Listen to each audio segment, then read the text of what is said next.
And so today, we're here to announce that the state of Florida is answering the call. Florida is going to support Texas and Arizona.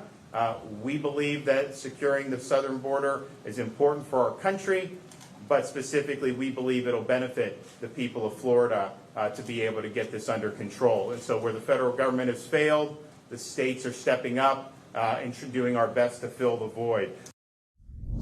That right there, Florida Governor Ron DeSantis on why he is sending law enforcement to help secure the southern border as we continue to see a large influx of people crossing illegally.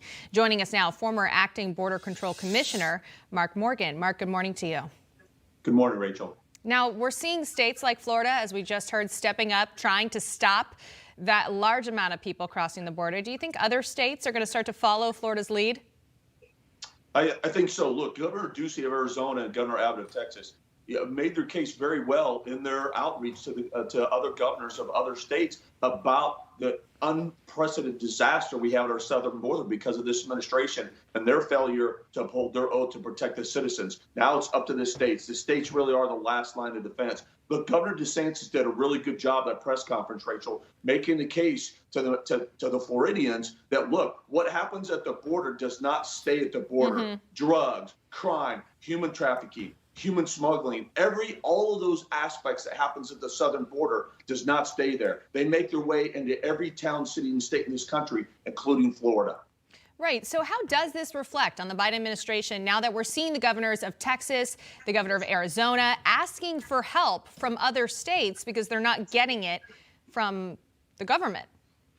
Look, I think it's sending a message loud and clear to the entire country and just reaffirms what we're all seeing, Rachel, with our own eyes, that we have a catastrophic crisis at our southern border because of this administration. Because with the stroke of a political pen, this president undid and dismantled every single effective tool, authority, and policy we had that was effectively addressing the southwest border. It led to this administration inheriting the most secure border we've seen in our history, which they've dismantled it all completely. And it's governors like Governor Abbott, Governor Ducey, and now Governor DeSantis that's stepping up. Because look, again, Governor DeSantis did a really good explanation. He said, look, the drugs, the criminal aliens, the human trafficking, that is a nationwide problem. While the southern border states are receiving the brunt of it, it's impacting an entire country with what's going on at the southwest border.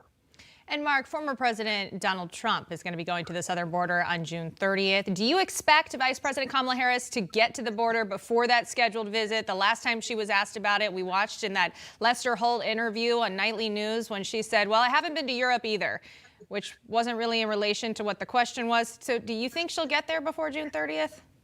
You mean, Rachel, the vice president has been the anointed, the border czar, is making a joke of the border, like making the joke about having been to Europe? She laughs. I mean, it's insulting to the men and women who are risking their lives on the front lines of our borders defending this nation. It's an absolute joke. But look, I would love to be in the White House right now, being a part of those discussions about, hey, what are we going to do now that the former President Trump said he's going to the border with Governor Abbott, and I hope Governor Ducey will join him. Those will be some interesting conversations to have. And Mark, quickly, I have about a minute left. Multiple senators are demanding the release of the DHS blueprint for the Biden administration's immigration policies. We now know that blueprint details have been released to New York Times, but not to Congress. Why is that? Look, I think it's all a part of their spin and misdirection and blatant lies that's been going on in this administration. Look, real quick, I've been doing this for 35 years. I've never seen more direct spin, misdirection, and lies coming from a White House than this administration. And look, we know there's no shock that the mainstream media is an extension of the Democratic Party. It shouldn't surprise us that this is how they're leaking what their plan really is. All right, Mark Morgan, thank you so much for joining us this morning. You bet, Rachel. Hey, I'm Rob Finnerty. Thanks for watching. If you enjoyed this video, please join the conversation in the comments below. Don't forget to subscribe, too.